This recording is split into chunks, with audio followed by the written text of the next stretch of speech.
Okay, good morning and good afternoon, good evening to everyone. Thank you for joining us again. This is webinar 5 in our post-2020 webinar series, where we aim to keep our constituency informed on processes and engagements that are taking place and that are planned on the roadmap and timeline towards 2020, the critical moment for nature. So thank you for joining us from wherever you are. A few housekeeping before we get started, just to let you know this webinar will be recorded and any resources that are mentioned in the webinar will be sent through with the recording to all those who have registered. In terms of some questions and discussion, we are hoping to have some time for that at the end of the webinar once the presentations have taken place. And there are two ways in which you can ask questions. Firstly, by raising your hand using the little hand icon on the panel on the right, or by typing your question in the questions box. So a warm welcome to everyone and thank you again for joining us today. Today we are going to be looking at some feedback on some ICLEI processes and some engagements that ICLEI has been a part of towards the post-2020 Global Biodiversity Framework and the position of local and subnational governments therein. The overall agenda, we will start with Ingrid Coetzee, who is the Senior Manager of Biodiversity and Nature-Based Solutions at ICLEI Cities Biodiversity Centre. And Ingrid will be presenting an overview of the Open-Ended Working Group meeting, the first one that was held in Nairobi, Kenya from the 27th to the 30th of August. And she will also provide an update on the Informal Advisory Group on mainstreaming on which she sits. Thereafter, we will have a presentation by Kobie Brandt, who is the Regional Director of ICLEI Africa and the Cities Biodiversity Centre. And Kobie will be presenting on shaping the post-2020 Global Biodiversity Framework and ICLEI's 10-point framework for subnational biodiversity action. And thereafter, we'll have some questions and discussions. So apologies, I haven't introduced myself. My name is Timothy Blatt. And I'm a professional officer in the ICLEI Cities Biodiversity Centre. So without further ado, I'm going to hand over to Ingrid. I'm just going to go back to that previous slide. Morning or good afternoon, evening, everybody. It's Ingrid speaking. I just want to go back to the previous slide just to locate ourselves temporarily in terms of where we are on the roadmap towards COP15 next year, at the end of next year. And you'll see we're already now in the center of your screen. You will see that we are at webinar 5, and this week of September, this month of September is actually quite a busy month. There's the Climate Week, which is taking place as part of the UN General Assembly meeting in New York later this month at the 75th session of the UN. There's going to be a very important meeting of the Ramsar Convention, which is also taking place towards the end of the month. And there's a range of other meetings and thematic consultations that are happening, as well as some of the partner meetings as well. And we're building up towards the SABSTA meeting in November, and then the Climate COP, which will take place in December. So, and my topic today is then just to give you a feedback on what happened last week at the Open-Ended Working Group, which was the first meeting of this Open-Ended Working Group, and also just to update you on the work of the Informal Advisory Group on mainstreaming biodiversity. So the Open-Ended Working Group was established at COP14 in Egypt, and specifically to develop as part of the preparatory process towards COP15 in developing the post-2020 Global Biodiversity Framework, and the Open-Ended Working Group under the chairship of two co-chairs, Mr. Francis Ogwal from Uganda and Mr. Basile van Haave from Canada, was established to support the preparation of the Global Biodiversity Framework. And the further important task of this Open-Ended Working Group is, in the run-up to COP15, in the negotiations and developing the new global biodiversity framework prior to the COP15. The co-chairs will manage that negotiation process. And that obviously is being overseen by the Bureau of the Conference of Parties. And the process, the post-2020 process, consists of a very ambitious, comprehensive program. It started off at the beginning of this year with a series of regional consultations. There's a series of thematic meetings that are in the pipeline, and some going to be held quite soon. And these cover areas such as area-based conservation, ecosystem restoration, and there's a whole range of other topics as well. There have also been other important meetings, such as the science conference at Trondheim, Biodiversity Science Conference. Then there was a meeting in Bern on the coordination amongst the conventions, the Rio conventions. The Open-Ended Working Group itself has 3 meetings. There's 2 left, one in February next year, which will be held in Kunming in China. And then the last one will be in July, just before the COP, and that will be held in Cali in Colombia. There's also the subsidiary body on scientific and technical and technological advice, which will convene twice before COP, later this year in November, and then in the middle of next year in May. And the subsidiary body on implementation, the SBI 3 meeting, which will take place also in May next year. So in terms of the first meeting, which, as Tim said, took place last week in Nairobi at the UN campus, it essentially was a meeting of parties to the convention, as well as to the protocols under the convention, and then there were also observers, and it was a big group of people that came together. The important thing about that meeting is to understand that it was not a negotiation on content or text as such. The main focus of the meeting was twofold. The one was to get clarity on the structure of the post-2020 Global Biodiversity Framework. In other words, what will be the main elements of the new framework. And the second was to get, to discuss the future work program of the Open-Ended Working Group. The agenda consisted of 3 main items. There were other items as well, but the 3 most important ones were firstly the reports of consultations that have been held up to date, as I said, the regional consultations, but also other contributions that have been made up to date to the post-2020 process. Then the bulk of the meeting discussed and addressed the issue of the structure, the potential elements and the scope of the post-2020 Global Biodiversity Framework.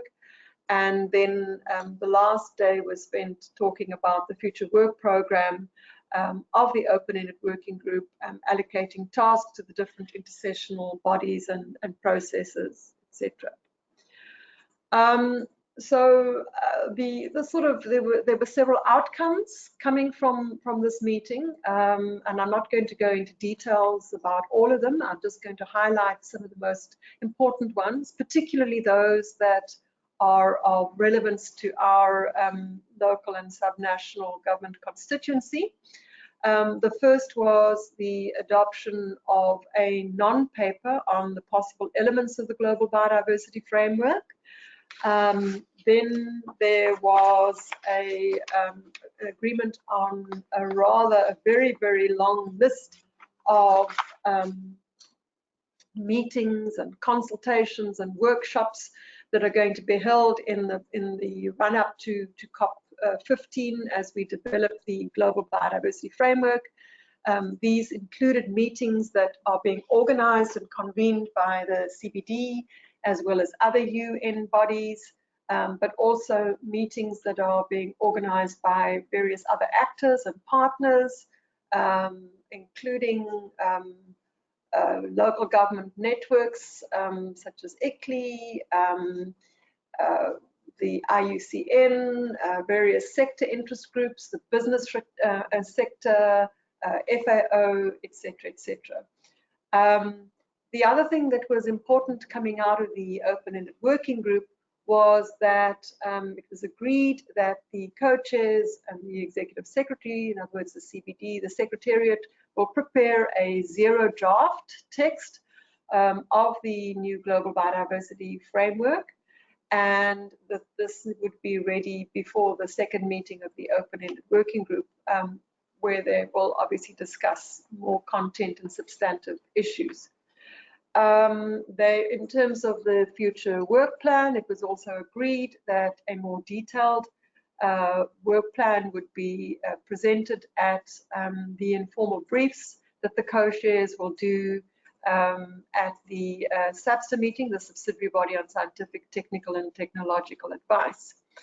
And then it was also, one of the other outcomes was that at the next SABSTA meeting, one of the things that's obviously taking a lot of attention and interest is the issue of targets. There's a lot of talk about apex goal targets and smart targets, indicators, etc.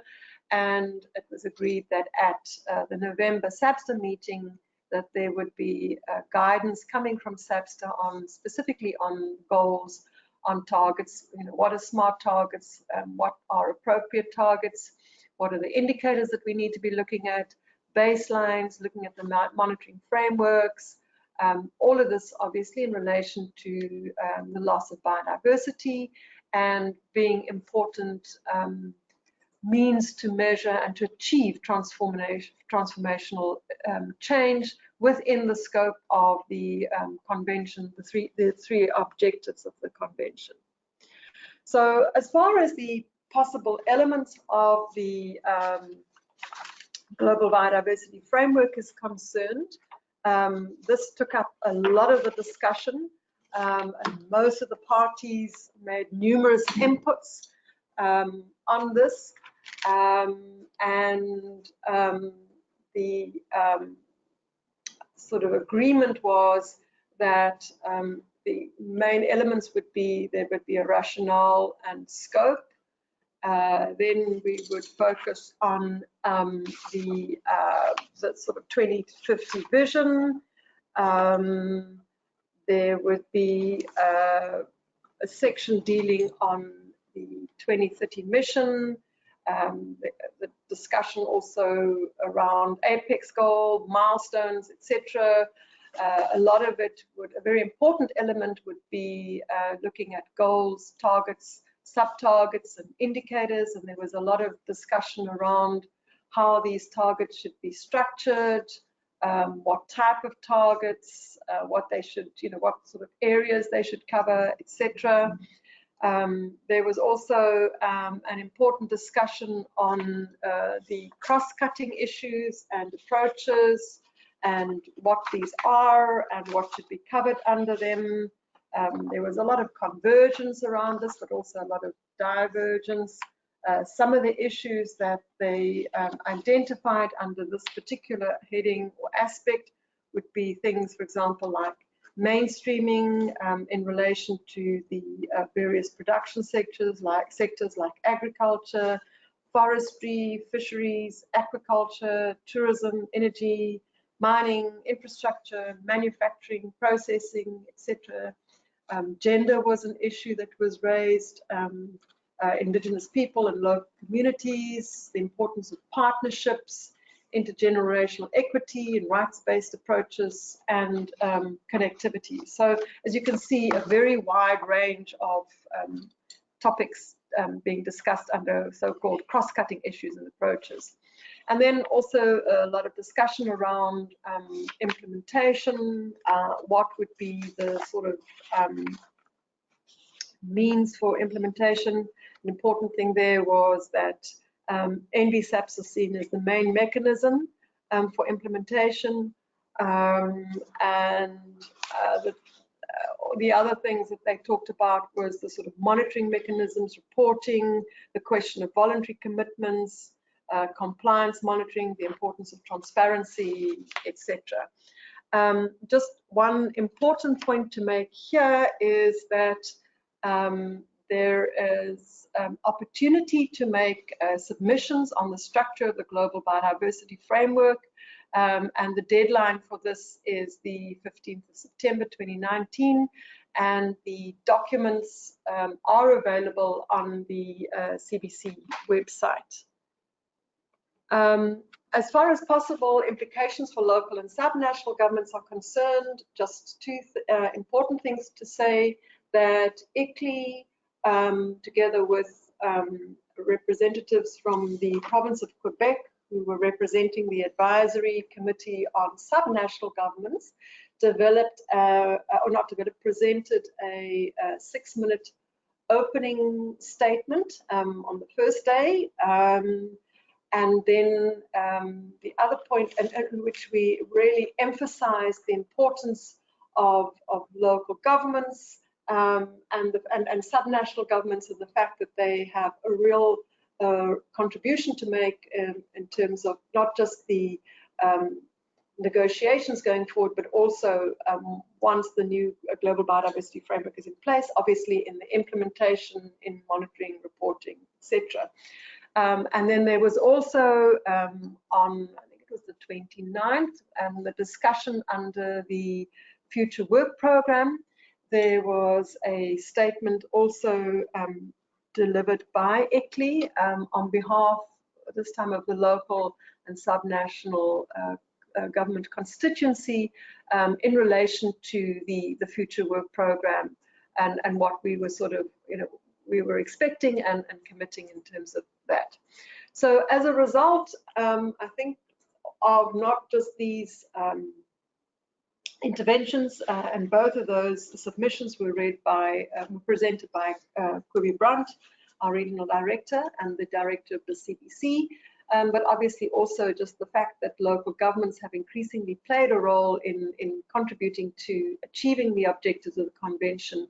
We found that there were no less than 17 parties that referred to local and subnational governments in some or other way in their submissions. And this was primarily in the discussion on the elements of the Global Biodiversity Framework. And there was general agreement on the importance of the important role that all levels of subnational government will be playing in the Global Biodiversity Framework. For example, in the conclusions to the meeting, the co-chairs reaffirmed the need for the continued and active engagement of subnational governments, and they specifically mentioned subnational governments, cities, and other local authorities, and the fact that they also reaffirmed their contribution to the process of developing the post-2020 framework.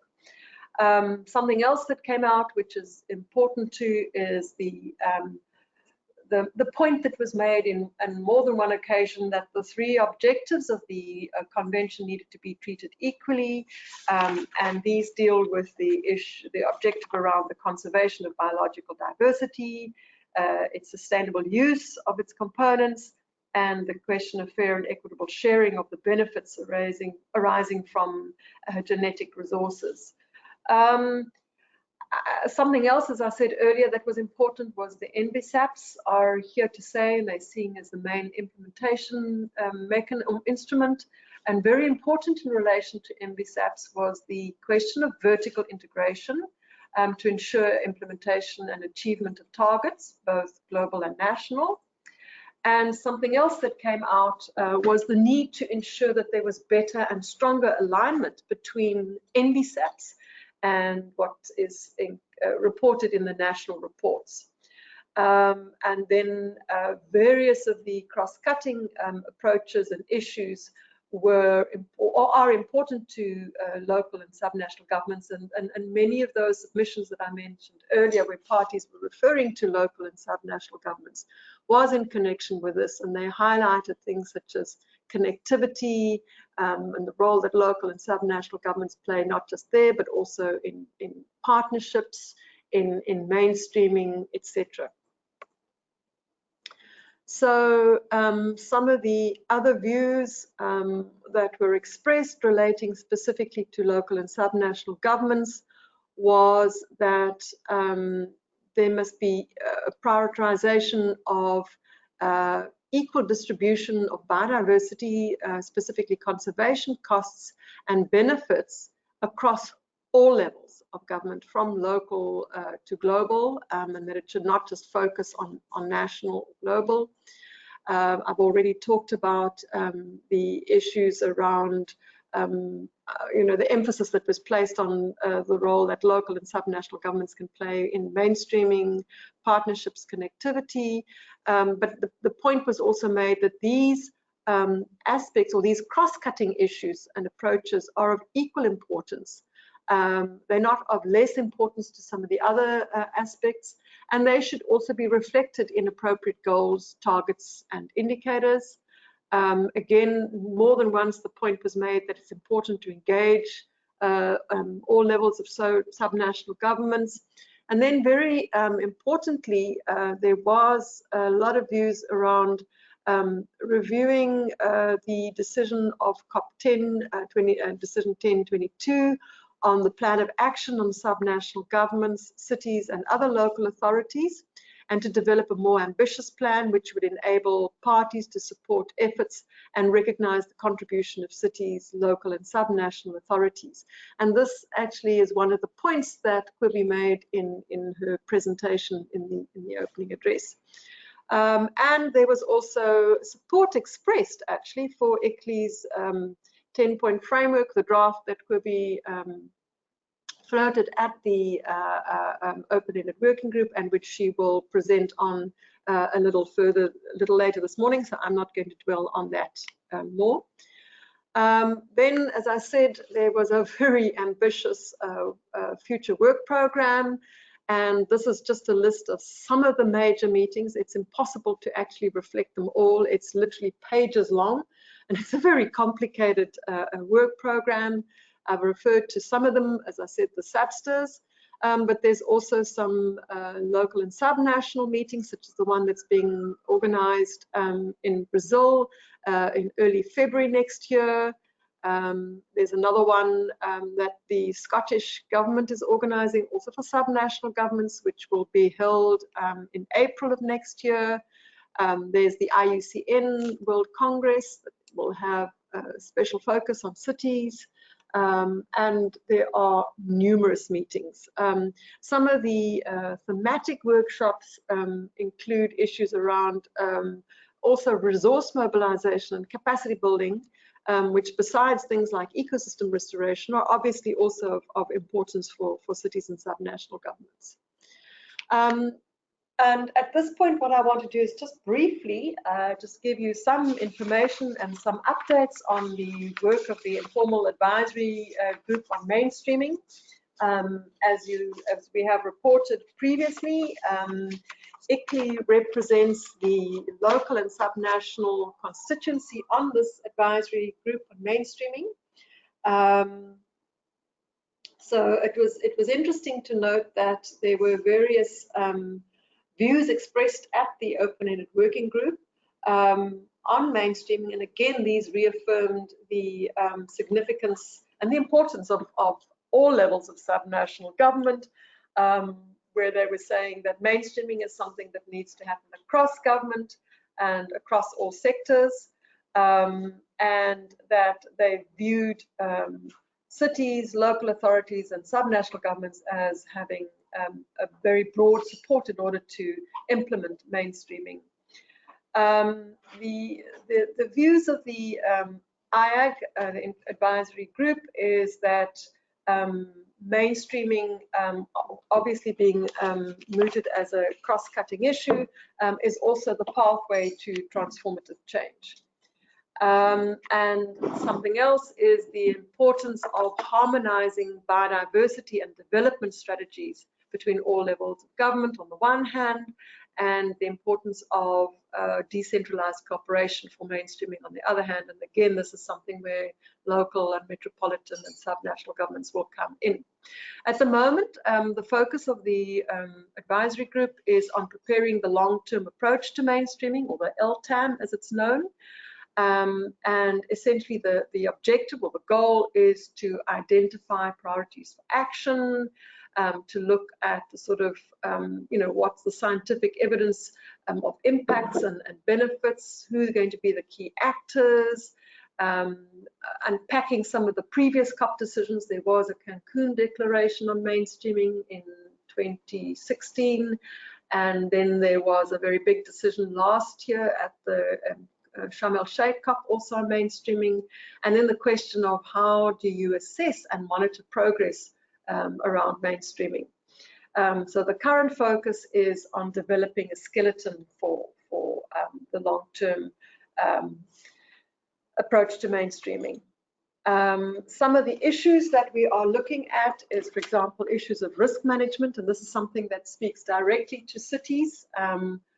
The question of how do you value nature's benefits, the importance of nature-based solutions, very specifically looking at nature in cities through, for example, things like green and blue infrastructure, land use and spatial planning. There's a lot of work being done around that.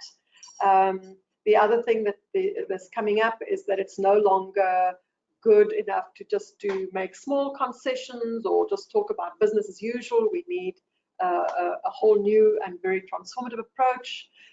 Also talking about concerted and collective integration of biodiversity targets that look specifically at how, through mainstreaming, strategies can support the bending the curve in terms of biodiversity loss. And then another thing that I think is important for subnational governments is the fact that we need effective regulatory instruments, incentives, awareness, education, and these are all things that can also happen at subnational levels. And then, as I said earlier, the question of NBSAPs as being an important mainstreaming tool. And within the discussion on NBSAPs, the issue is around vertical integration. There are several challenges. Obviously there are some obstacles that would hinder mainstreaming at the different levels, and we need to identify what those are and what the solutions are. We need to look at gaps. We obviously need to prioritize where are the biggest wins going to be, what are the most important things to do, what is the additional areas of work that need to be identified and researched. How do you develop smart targets to measure mainstreaming progress? And then something else is that there's some really interesting stuff that has come out of the Intergovernmental Science Policy Platform on Biodiversity and Ecosystem Services, the IPBES, and the Intergovernmental Panel on Climate Change that are relevant to mainstreaming, and specifically what happens at the local government level. For example, the IPBES, there's a chapter 6 which talks about options for decision makers, and they have a whole section on integrated approaches for sustainable cities, which I think is very important and is clearly something that the IAG is wanting to take up in the long-term approach to mainstreaming. And just very quickly, the path ahead, as you can see, it's very ambitious. At the moment, we're sort of on the left-hand side, we're in September where we've just had the open-ended working group. We're going to be working on the LTAM now, and the big sort of deadline is by July, August next year at the open-ended working group number 3 to come up with a report and concrete proposals for the long-term approach to mainstreaming that can be taken up in the new global biodiversity framework. And with that, I am going to end my presentation. Thank you. Great, thank you so much, Ingrid. It's very exciting to see how much is on the go and how much is planned for the months coming up, as well as to take stock of what has happened so far. So thank you for sharing, Ingrid. I'm mindful of time, and with that in mind, I want to hand over almost instantly to Kobie Brandt. And she's going to be talking a little bit about the process of shaping the post-2020 global biodiversity framework from the local and subnational level, with specific reference to ICLEI's 10-point framework for subnational biodiversity action. And we're very excited to be sharing this work with you. So with that, I will hand over to you, Kobie. Thank you very much, Tim, and it's nice to be part of this webinar. Thank you to everybody who is joining this process. We will be having another webinar later today to accommodate other people in other time zones, but thank you to those who are here with us now. So in terms of the development of a subnational and local government position, we can ask why. Why are we doing it? Well, we've never engaged this intensely ahead of a COP within our constituency, and this is a very special COP, and this is why we are undertaking the effort from ICLEI's side, and we are really appealing to all other networks of local and subnational governments and our partners and cities and regions around the world to join us in developing this a very strong position. It is also true that at the local and subnational level of government, the issues around biodiversity are different. They're very diverse as well, because we live in a very diverse world with different legal competencies at these levels of government, different legal mandates, etc. But what we have in common is that we are at the level of government closest to the communities, to the people, where whatever deal is going to be made in Kunming in China at the end of next year is going to have to be implemented ultimately within our regions and within our towns and our cities. So we need to ensure that our voices are heard now, loud and clearly, so that we are going to be able to implement what comes out of China. And in order to make sure that our voices are heard, it's stronger to act collectively. It's also advisable, and may I advise and also encourage all of the local and subnational governments tuned in here to work very closely with your parties, with your national governments, because it's the national governments that will ultimately agree on the deal, and we are making inputs. We are influencing that deal as a collective body of local and subnationals, but ultimately you as a local and or subnational government, you have the eyes and ears of your national government right there in the country where you're based, and you can already influence their thinking so that the deal is a strong and good one for our local and urban communities. That's partly why we are embarking on this webinar series, is to really mobilize and get people on board and get people thinking about what it is that we as local and subnational governments want to present to the parties for them to consider when they craft the new deal or the new global biodiversity framework, as it is referred to. And one thing is clear, that is that definitely the NBSAPs are definitely there to stay. We got this clearly from the Open-Ended Working Group and from our discussions with the parties. So we already have a tool, quite a good tool, that demonstrates how local and subnational actions can be valued and taken up and reported on and enrich thereby the NBSAPs of the future. So that's good news, I think, for our constituency. Another piece of really good news is that when Ingrid and I and our friend from Quebec and Regions 4 were sitting in the discussions at the Open-Ended Working Group in Nairobi last week, we were really pleasantly surprised to see how many, no less than 17 governments, parties to the convention actually stood up and spoke out about subnational and local governments in one way or another, talking about the importance of including us in their considerations when making a new agreement, when crafting the new agreement, and as very, very strong and important partners, of course, for implementation. So with that background, I think, you know, we definitely need to come together with a strong statement, and ICLEI has taken the liberty, like many other organizations also, to come up with our first take on such a position, which I'm going to go through very briefly with you now in the few minutes we've got left. But I'm going to invite you to look at this statement. We will circulate it within the next 2 weeks to everybody that's been on this webinar or anybody else that's interested. It will be an open statement. It will also be available on our roadmap website. Yeah.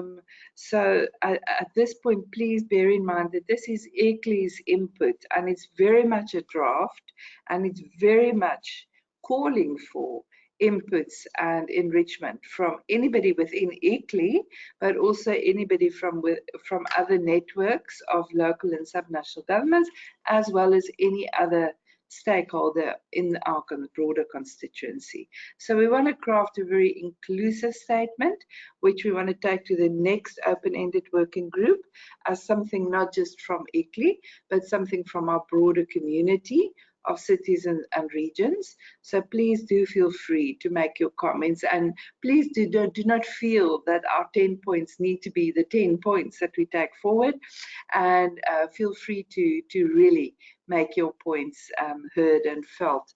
We will definitely take them all into consideration when crafting the next statement.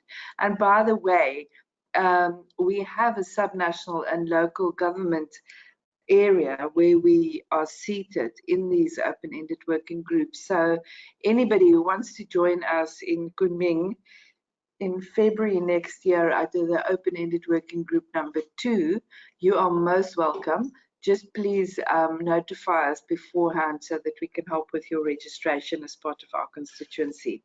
So with that, yeah, I've spoken about the 10 points. Here's just a little bit of background for those who are not aware of who ICLEI is. But this is really already quite a powerful group of local and subnational governments that are coming in behind this statement, no less than 1,750. And some of them are local government networks, like national networks in countries, representing many, many more local and subnational governments. So it's already a sizable group. And I just want to note here that many of you will know that UCLG's World Congress is coming up. It's going to take place in Durban in South Africa, I think next month. It's November or sorry, I don't have the exact dates on me, but it's in the next month or two.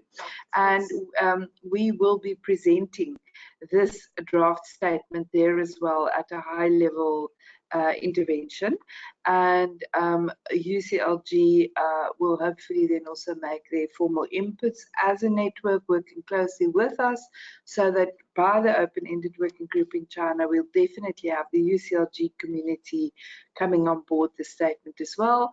We know that NRG or Regions 4, as they are now called, are also very much behind a consolidated statement. We will be hoping to get the same sort of commitments and inputs from the Committee of Regions in Europe, the Goals Group, who we work with so closely, and many other networks and individual cities and regions. So we decided to frame our statement around 10 digestible essential aspects, and essentially we call for inclusion of all these 10 points into the new post-2020 Global Biodiversity Framework. We presented the outline of this last week in Nairobi, and it was very well received. And now we are further developing it with inputs from people like yourselves and organizations like yourselves. So if we look at the first points, I'm going to go through it very quickly, but this presentation will also be available to you afterwards. The first point is around multi-level governance. We are calling for multi-level governance. We know that it's very active and quite common already in the climate world over the last 2-3 years. It really just rose to the top of the attention of national governments and subnational governments, that this multi-level governance up and downstream of independent spheres of government actually is very important. These levels of government need to take hands if we're going to see the transformative change that the world needs now. And that will also allow, specifically in the context of biodiversity, landscape level approaches which cut across the different boundaries and jurisdictions of the different levels of government. The second point is around inclusive and action-orientated engagement mechanisms. We understand that there really needs to be engagement mechanisms for a whole of society approach, and that the nature trajectory and rate of extinction is caused by humanity. We know that now, and therefore it needs to be top of the global agenda, very much standing alongside, not under, and not as a vehicle for addressing the climate crisis only, but very much standing right next to the climate crisis. We're hearing more and more talk about the double crisis that the world is facing on the nature and on the climate front, and therefore proper engagement mechanisms that are cross-cutting are so important. The third point is focused around increased national and local investment for biodiversity and nature-based solutions. We know that the funding is not flowing in the volumes that it should towards nature-based solutions and towards addressing biodiversity at all levels. But we also should making an appeal here to countries to look inside at their own fiscals and their own powerful internal budgets in terms of restructuring, reprioritizing, rethinking these budgets, how they are drawn up, what portions go to subnational and local governments for implementation, and then also at these local levels of government, how they draw up their budgets. Like a big city, they've got a huge amount of budget available to them in many cases, most parts of the world, but is it drawn up with nature as a mainstreamed agenda, as a top priority agenda? Yes, in some instances it's already happening in the climate space, but not really so much in the nature space. And we believe that there's a lot of funding sitting inside countries that could be spent, for instance, for infrastructure development. If choices are made around procurement practices, etc., to rather favor green and blue infrastructure solutions over the traditional old school infrastructure options, that is working with nature, that is planning with nature, and that's investing in nature. So a lot can be done internally. The second financial point, number 4, is around external investment. And here we are really making the argument that some of these big funds out there are not yet catered or very accessible for local and subnational governments to access directly. It's quite cumbersome, these processes, these application processes, and not many local governments really understand or have the capacity to come up with bankable projects or understand the processes they'll have to go through to go all the way towards investable and bankable projects. So here we're calling for easy, accessible, and simple instruments that can be accessible to local and subnational governments, of course, through and with the support of their national governments, and with the intention of contributing very much directly to the national government goals. So it's not a separate standalone fund we're talking about, but something that will absolutely always speak to the NBSAPs and support national ambitions and targets, or maybe exceed national ambitions and targets, as we see in many parts of the world. That sometimes also is the case, where sometimes cities lead where nations can't at certain points in time and history. And that's also required and encouraged if needed. The fifth point is about the realization of the multiple social benefits of mainstreaming nature into cities.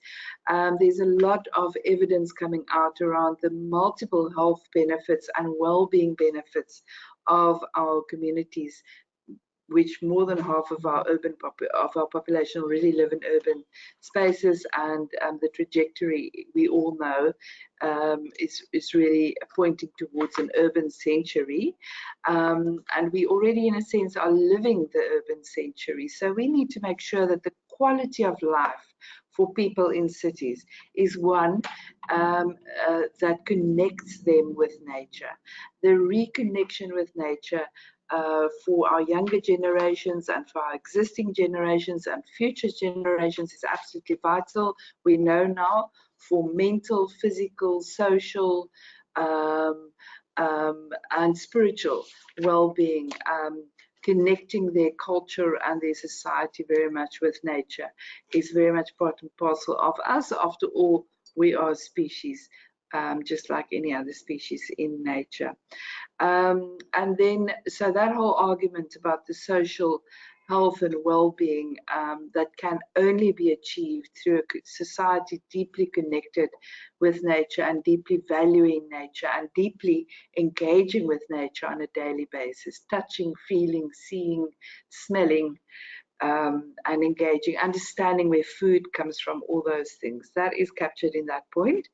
And the next point is around the interconnectedness with other global agendas. I've spoken a little bit about this, but it is absolutely vital that the nature agenda is not seen as something apart from the SDGs or a new urban deal or new urban agenda rather, or the climate agenda, or any of the other cumulative challenges that we're facing as the world moves forward and as we are developing as a species on Earth.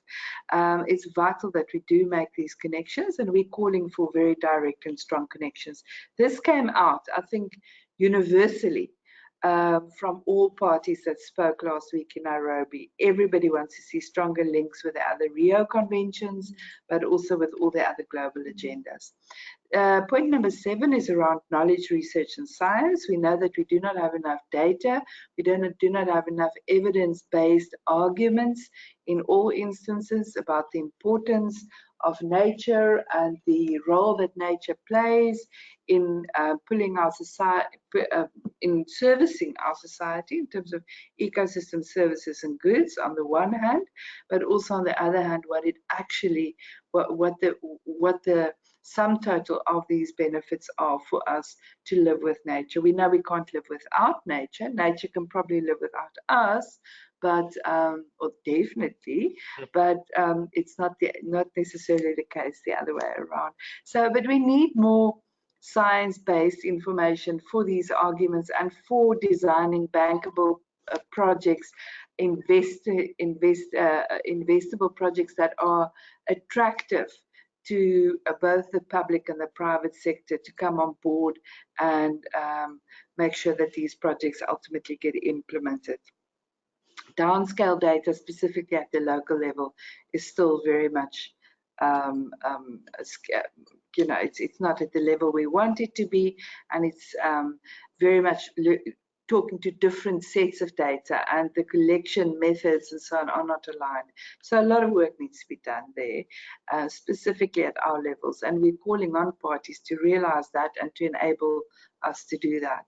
And then the 8th point is around a call to come behind the needed lifestyle and consumption pattern changes required, and the decoupling, the full decoupling of consumption patterns and natural resource use from the quality of life and local economies. It's happening, but it's not happening at the scale and all over the world that we really that's really required, because we are really talking about transformative change that is required at this stage. And then a part of that argument is also around the promotion of non-extractive economic activities.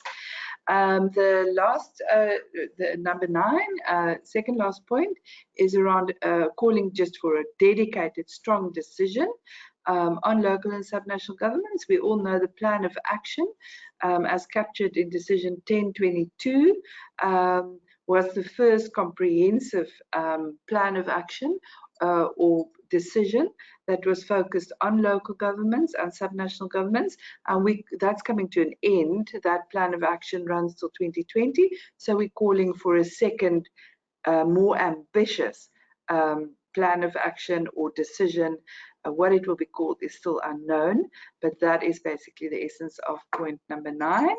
And point number 10, which is unfortunately numbered 9 here on the screen, is actually point number 10, and that's calling for the establishment of and support for a commitment and reporting mechanism for local and subnational governments.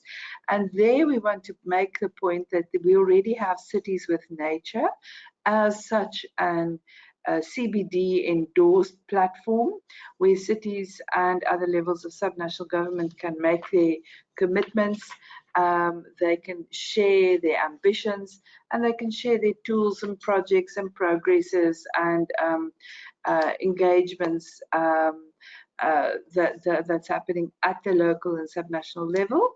And we want to see many more local and subnational governments actually joining this platform, and we're also calling for this platform to be formalized and taken up, and even if need be reshaped so that it speaks to the needs of the parties as well. What we don't want is to have a duplicative reporting structure that on the one hand cities and subnational governments have to report through their NBSAP processes and through the Cities with Nature platform. So we are looking at Cities with Nature specifically built in a way that the reports and the information gathered in the Cities with Nature platform can very easily, almost seamlessly, feed into any national NBSAP in the future. So we're very excited about working with our partners there, IUCN, TNC, and the many others, as well as with the CBD Secretariat in this instance. So those are essentially the 10 points that are on the table. Please add to that. Please speak to Tim, who's organizing these webinars. There is an email at the end, and Tim's going to close off for us, but we really are looking forward to your inputs now, so that it's not only an ICLEI position we take forward, but a whole of society or a whole of constituency position that we take forward to the next Openended working group. Thank you. Great, thank you so much, Kobe. There you have it. There is the 10-point plan in draft on the table, and as Kobe's mentioned, we welcome any and all inputs at this point. So please do not hesitate to get in contact with any of us and continue to engage with this important process so that we can have it as inclusive as possible as we develop it further and take it to the next few engagements. So thank you for joining us, and thank you for being with us in this 5th webinar. Now that both presentations are over, I'm going to just open the floor if there are any questions or points for discussion. And as I mentioned before, there's 2 ways you can do this, either by raising your hand or posting a question or comment in the box on the panel on your right. So I'm just going to give a few seconds to the floor in case there is anyone who has a question or point to raise. Okay, it doesn't look like there are any questions at this point. As Kobe mentioned before, we will be running the webinar again today at 3 p.m. South African Standard Time, which is GMT +2. And yes, that we will circulate within the next few weeks the 10-point plan, as well as a few of the other resources that Ingrid mentioned, the statements that were made at the Openended Working Group, for example. We will circulate those with the webinar recording in the next week or so. So thank you so much for joining us.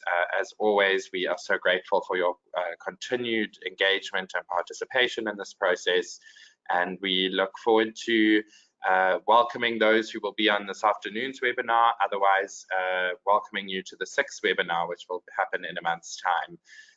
and the links to register for that are available on the local and subnational government engagement platform. The link will be sent to you in the follow-up email from this webinar as well. So thank you everyone, and have a great day or evening further.